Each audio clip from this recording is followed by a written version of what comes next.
Hey, folks, welcome to yet another fantastic webinar with us at Efficiency Canada and our friends.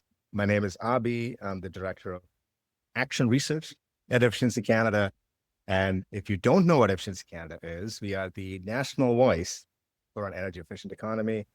We spend a lot of time envisioning and working towards a future where we as a nation and country are using energy efficiency to its fullest potential. Now, we have some fantastic guests and some fantastic speakers and some fantastic topics to talk about today. But while we get set up and get started, why don't you, as an attendee, introduce yourself in the chat so we all know where you're from? So we're here today to talk about the Canada Home Energy Justice Conference coming up in a few weeks in Ottawa, 8 to 9, so just a few days before Thanksgiving, where we get together. We have done this is the second year in a row. We did it last year for the first time. We bring people together where we build solutions and be a part of a national network that is working loosely together to advance energy efficiency for all Canadians so that every Canadian lives in a home that meets their needs, is comfortable, warm, and they can afford it. The speakers we have today are folks that have been with us from the very beginning of this conference, by which I mean since last year. They've all attended and spoke at our conference last year, and they're coming back again now for a second year in a row to speak and bring folks together and share their knowledge of the conference. So we thought, as a prelude to the Canada Home Energy Justice Conference, we'll bring our friends and best and brightest folks together and just ask them what keeps them coming back. What did they learn from last time, and what do they hope to learn and bring to the table this time around? So all that preamble and background. Before I begin with other things, let me say this quickly. I'm in Guelph right now. It has been my hometown, actually, since I moved to Canada about 7 years ago. I've been moving around for the last couple of years, but Guelph was my refuge in Canada when I first moved here. And long before I moved here, and long before presumably most of us moved here and our families moved here, Guelph has been home to and a territory to Indigenous peoples for a very, very long time. And in particular, in Guelph, where I am today, it's been home and traditional lands for the Atawandarak people and the Haudenosaunee people. And if you spend some time in Guelph, if you walk around, you'll see that there's a park that's right in the heart of the city where they have a sacred fire, where a lot of Indigenous people gather to celebrate their rich history and share their learnings and wisdom with us. And it's a time for us to reflect on the place that we call home and our connection to it, and not just with the people, with the land, but also the people, and have been here long since any of us have been. So with that, I will start with Adam. My friend Adam, I've missed you in the last 45 minutes because we just had breakfast together not too long ago. Why don't you tell us a little bit about yourself and what Ishkoday does? No problem. Ani Bojo, Adam McLaren, Dijnikaz, Nea Shingnaming Donjaba, Wapsheshi Dodem. My name is Adam McLaren. I come from Nea Shingnaming First Nation, or Chippewas the Nawash First Nation in Nea Shingnaming in the San territory. And I'm also in Guelph today, just visiting. I'm happy to be here. Ishkoday we're a relatively new organization, but our sister organization, Ontario Native Welfare Administrators Association, has been around for over 50 years. And their goals are to serve and support the Ontario Welfare Administrators, the First Nations Ontario Welfare Administrators throughout Ontario, with cultural appropriate training and supports, anything that they may need. And through that organization, we have this incredible network that we're able to reach directly to some of the most vulnerable populations in Ontario, being low and fixed income First Nations people. And for a long time, Ottawa has been doing some energy work on the side. They've had a contract with the OEB to do LEAP and OESP applications. As things go with grassroots organizations, sometimes your focus, you have to choose and pick your priorities. And for a long time, energy was not a priority.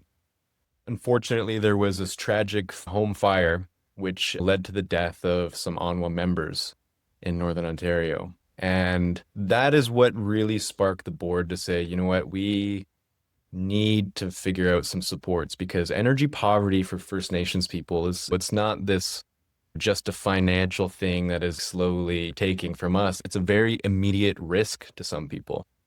And these very vulnerable communities and populations, especially in the far north, when energy poverty strikes, they're in some pretty precarious positions.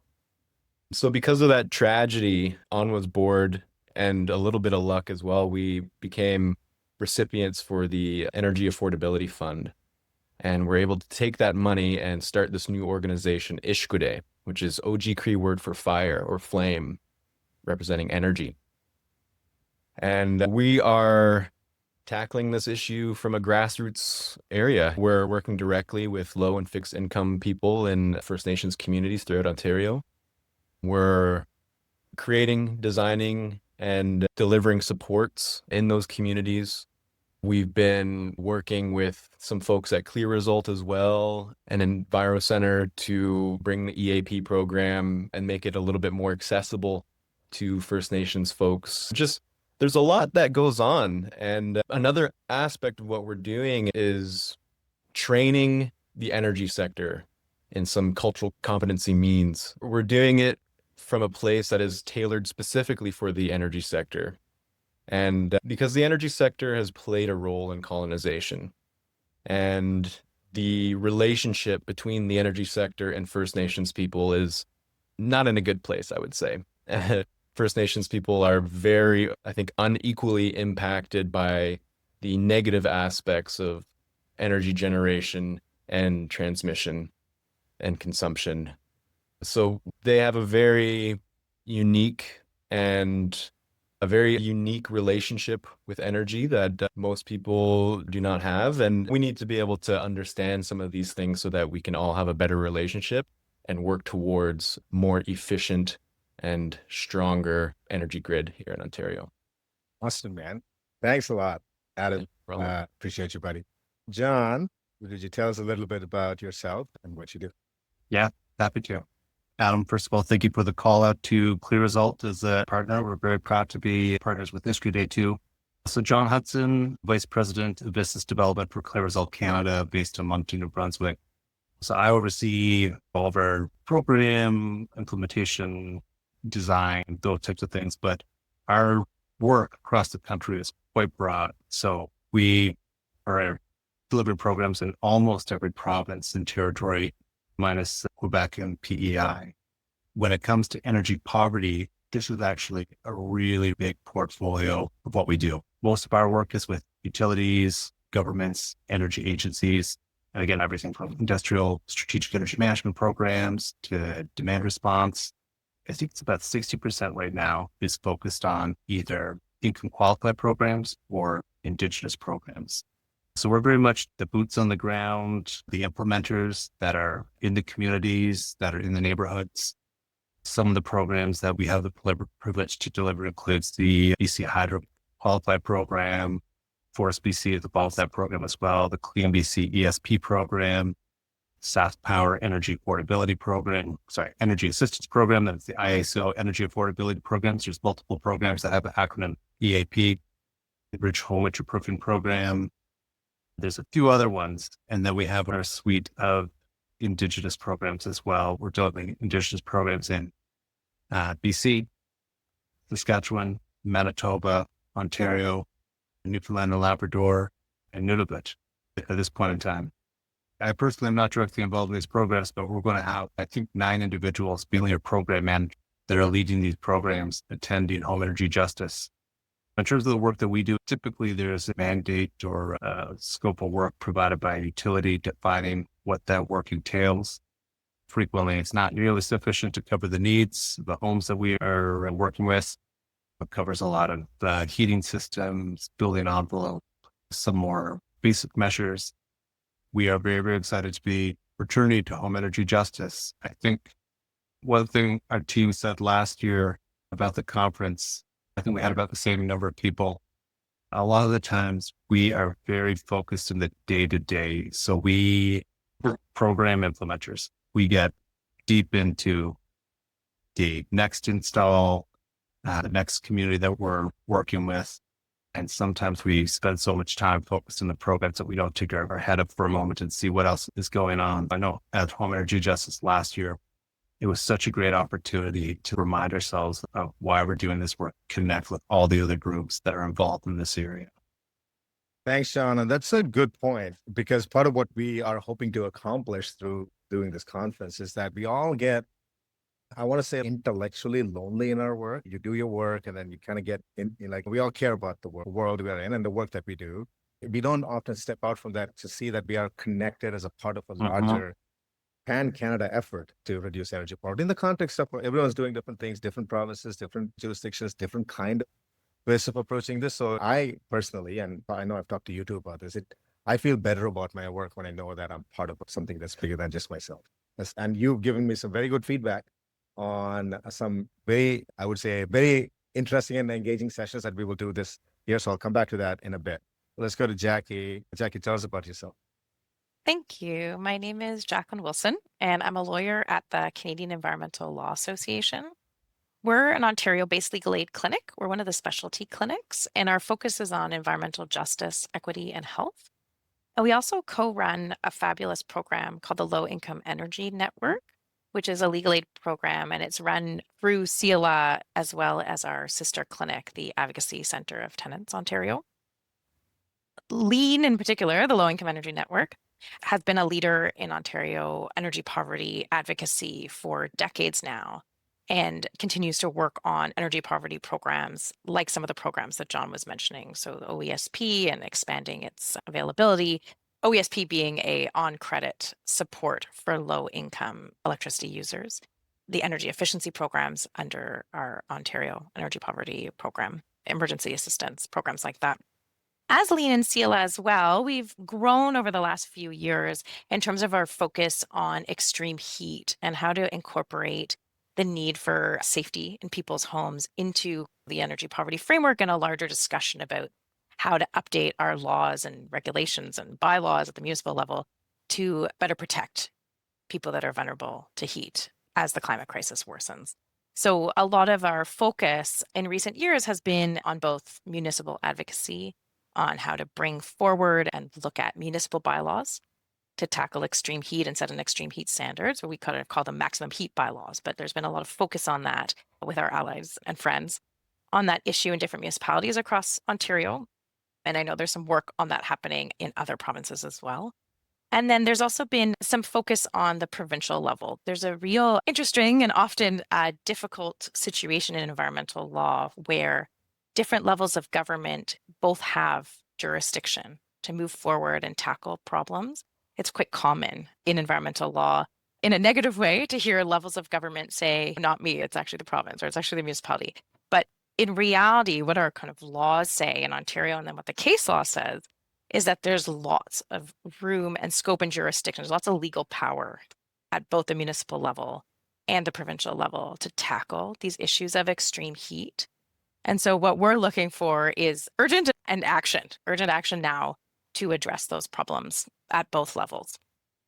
Awesome, Jacqui. Thank you. So let's stay with you, Jacqui. And let me ask you this. And I hope you don't mind me saying this, but as far as I'm concerned, CELA is like one of the leaders, if not the leader, on these files that you mentioned, on impacts of CELA and LEAN, impacts of, and what can municipalities do, and the max heat bylaw, and protecting tenants against extreme heat events and stuff like that. Seems like to me you already know everything there is to know about this. So what would someone like you and CELA get out of coming to a conference like Canada Home Energy Justice Conference? Yeah, it's a great question. I think there's been a growing kind of consensus and understanding about what needs to be done on heat, in particular in people's homes.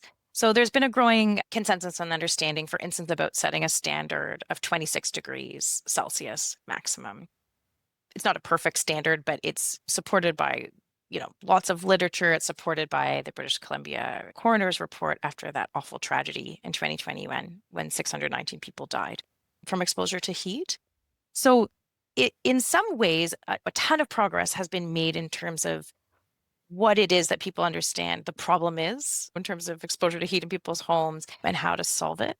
So what we're hoping to get out of this conference is the solutions. Like, where is there room to move forward? How are we going to get there quickly before next summer And what can we do to break down the sort of barriers, whether they're educational, whether they're legal, whether they're understanding of jurisdiction, and move forward quickly to get this done. Jacqui, let me quickly. So we're also doing a deep dive workshop on day 2, like CELA and us. And so that deep dive workshop, we're diving into not this particular aspect of it, but on emission performance standards. So can you tell us about that quickly, or I can also circle back on it? Yeah, no, that's great. Relatedly, there's a growing and really welcome push at the municipal level to deal with the huge climate impacts of buildings. So buildings are often, and in many cases, are the largest emitters of greenhouse gases in municipalities. And there's a growing movement to put forward both green development standards, which tends to focus on new buildings, and then called different things, but mandatory building emission performance standards or building emission performance standards, which is looking at retrofitting existing buildings, whether residential or other buildings, to be more energy efficient and to move towards net zero and our climate goals. So the workshop on day 2 that we're really looking forward to is about, again, how to implement these in a way that tackles the really serious climate crisis and mitigating greenhouse gas emissions, but also incorporating equity issues into it, looking at how and what issues need to be dealt with in terms of low-income renters that are in some of the worst performing buildings. So what ways can we design our programs to better incorporate equity so that things like heat are part of it, so that the experience of people exposed to heat in these buildings are incorporated into these mandatory emissions performance standards. Other issues too, though, ventilation, air quality, rent, and making sure that people who are least responsible for climate change. It's not low-income tenants. It's not tenants that are responsible for climate change. And it would be quite regressive if the costs of these upgrades that are needed to tackle climate change are passed along and borne by tenants. And so how to tackle that problem and make sure that doesn't happen. Absolutely. I agree 100%. And last year, Lean, CELA, us, and EcoTrust did a workshop again, similar together. And what I found, the benefit of having these conversations at a conference like Canada Home Energy Justice Conference is the fact that you get people from all over the country that you don't often interact with, because we live where we live. And when you pull together an in-person session, you get people from a certain geography, but we had people from coast to coast even. And that brought a certain diversity of thought and experience into the room. And it's a co-created session. We all came away, both the participants and even us running the workshop, learning a lot more. So hope that happens. I look forward to that happening again this year. Yeah, me too. Awesome. Thanks, Jacqui. And then John, I very vividly remember a conversation you and I had. And John, you and we both travel a lot for conferences, right? And We do. go to a lot of these sessions. And I remember you and I talking about how one of the best kind of talks at conferences is when someone shares their personal stories of what it's like a day in the life of a energy auditor, or the day in the life of someone who is boots on the ground, delivers programs. And so I followed the train of your thought. And this time around, we have a session on day 2 from people who are out in the real world, in people's homes, fixing stuff, upgrading things, telling us what it's like to be out there in the field and how it inspires them to go keep doing this day after day. Thanks for that. And as an organization, Thank you. that's a lot of the boots on the ground and going into people's homes and working with utilities and systems like that. And someone who's bringing a big crew and someone who has been around to a lot of these conferences. What are you hoping to get out of this? Yeah, I know we talked about this in the summer at lunch, but I think we go to so many conferences and you walk away and you realize, yeah, it was okay, but what did I take away from that conference? And sometimes you take a few little policy pieces or a couple of tips, but I find what you remember the most, or what you take away with the most, is the connections that you make. That's really the most important part of it. But you also take away the stories, and the stories are the part that you remember more than anything. So if you're, it's so hard. We have hard jobs, but the hardest jobs are program teams that are delivering the energy poverty services day in, day out. To your point, Abby, sometimes you can feel like an island. You can be put in some really tough situations and tough environments, and you're trying to make a positive impact in people's lives with very limited resources. So when you come to a conference like Home Energy Justice and you hear about other positive stories or even other negative stories, just to realize that you're not in it alone and that everybody else is going through this stuff and facing the same challenges, and going through the same trials and tribulations. That's what you need to fill your bucket and walk away feeling a little bit more renewed and energized to do it again for another year. It's great if we have an opportunity to learn about some new technologies or to learn about some new funding that's coming down the pipe. But I find for this area of work where it's passionate people, where it's mission driven, the most important thing that you can take away is just a little bit of camaraderie and motivation. And thank you so much for that, John. Adam, so Ishkoday and us are officially partnering on this year's conference. I know last year we worked closely together, obviously, but this year we are officially partnering. So what are you hoping to get out of this, or what would make this conference a success for you? Would make the conference a success is obviously spending some quality time with you and getting to run around the city of Ottawa. No, Just like last time, yeah. yeah. What would make it a success? Again, we're a small organization. We have a small team, but we got big dreams, and we have a group of hardworking, creative people. And what helps us do what we're doing is the allyship, collaboration with other organizations. So for us, it's, again, tapping into the creative minds that are going to be there, how people have maybe looked at a similar issue in a different light or have found new ways to approach certain things, and be able to continue to build our wealth of supports, ideas, and friends for collaboration. Awesome. Thanks, Adam. And I'll say this is going a little off script here, but I remember last year when you and I and Jessica, your colleague, executive director, we were thinking about doing this conference. I remember a conversation we all had, and I said that we go to conferences and sometimes they'll put Indigenous communities in one from 4 p.m. to 5 p.m. on day 2 in the day.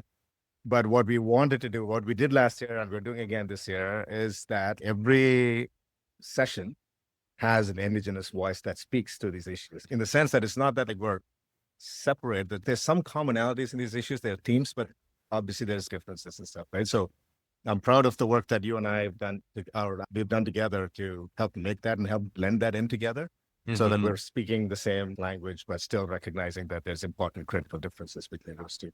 Yeah, absolutely. And as I said in the beginning, First Nations people, being the stewards of this land, have unequally felt the negative aspects of energy generation and transmission and usage.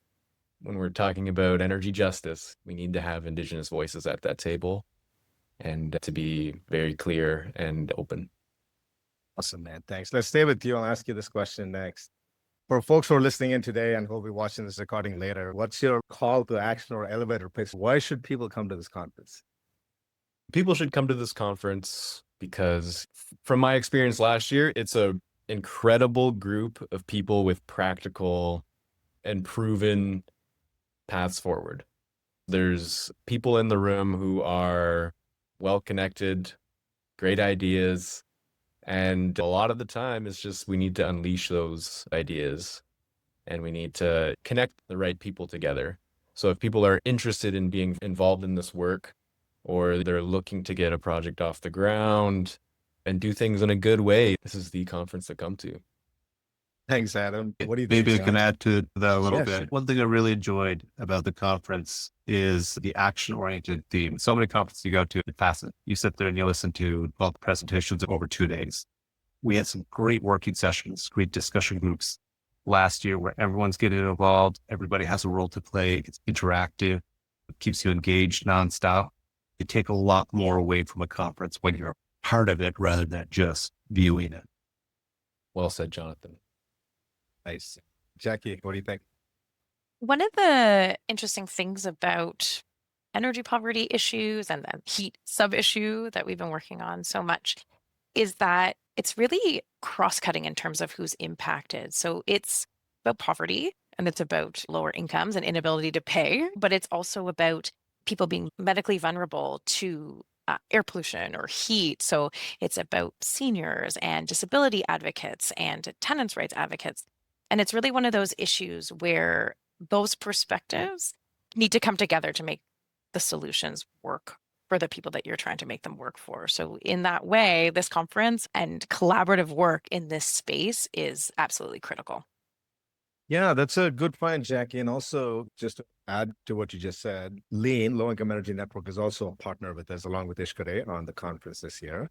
And one of the reasons we decided to partner, if I can speak on Lean's behalf, is that, Lean hosts every year its own conference. It's, I think, one of the biggest virtually attended conferences in the country. But the people in the room and Lean stakeholders and members, so community legal aid clinics, health advocates, anti-poverty advocates, Senate advocates, oftentimes don't have the opportunity to be in room and add their wisdom to. And then we and everyone else, like program administrators, researchers, don't often get to benefit from the wisdom that is offered by people who are closer to the realities of energy justice, or realities of energy poverty. So we partnered with Lean in part so that we could invite and even more strongly and develop a closer relationship with a lot of these advocacy organizations who are advocating on behalf of the tenants, for whom energy justice is an important piece of the work, but may not be the entirety of what occupies their time. So I think for a long time, energy efficiency and the conversation on energy poverty and energy efficiency was largely around kilowatt hours, but we've got to expand that into health and climate and well-being and prosperity and things like that. And doing that begins by drawing bigger circles and building bigger tables and putting more chairs at the table, so more people can come and sit down and talk and then interact and work together on solutions, like John mentioned, like you mentioned. Any closing thoughts from folks? Let me just say, I just want to follow up on Jackie's point. This is a very big tent. There's a lot of different groups that touch energy poverty. And I know that with a lot of our work, we are trying to get even greater scope. We're working in an Indigenous community and we're doing an installation at a home. We're trying to take a step back and say, hey, let's not just focus on energy. What else can we do? The intersections between energy and health and quality of life, they're all very close and intertwined. So the more people that we can have at the table, whether you're academic, focused on health, or whether you're a government department that's energy, there's a role to play. So the bigger the tent, the better. Question, John. Just to add a little bit more onto what John said, I love the sentiment that John and Jackie are saying is energy poverty is a health issue. It is a quality of life issue. It is a housing issue. And it is a sovereignty issue for First Nations. And we want to be able to have control over our own destiny. And energy efficiency is part of that. Absolutely. And I agree with what you said, Adam and Jackie and John. We've all often said at Efficiency Canada that energy poverty is hard to define, and people get into raps about the technical details of the definition. But really, if you want to step back and just think about this conceptually and think about it from your heart and your mind, you can make the claim that energy poverty is a set of social, health, economic, and now to your point, Adam, like sovereignty-based issues and conditions that you can solve by improving energy efficiency of people in homes. So you and I have talked, Adam, about how in some ways, energy leaving homes through inefficient homes and high energy bills and leaving communities due to disconnection bills, the research that you're working on, is extractive in some ways. And there's a loss of sovereignty in some ways. So that gets wrapped up into energy justice. To your point, John and Jackie, about all these issues that are so far have been on the margins of what we work on when we say, let's improve energy efficiency of homes, haven't been a part of the dialogue. So the bigger the tent, the bigger the table, the more voices speaking. And it's an opportunity for us to spend time with other people who are smart in ways that we're not. We can then see that we're working towards a solution that addresses a bunch of different problems simply by improving energy efficiency for people at home. So maybe we'll wrap it there. Thanks everyone for being here. Thank you, Jackie. Thank you, John. And thank you, Adam. We'll see you folks. Hopefully, 70 people registered? We'll see all 70 of you, and bring your friends to the Canada Home Energy Justice Conference, October 8th and 9th in Ottawa. See you folks. Bye.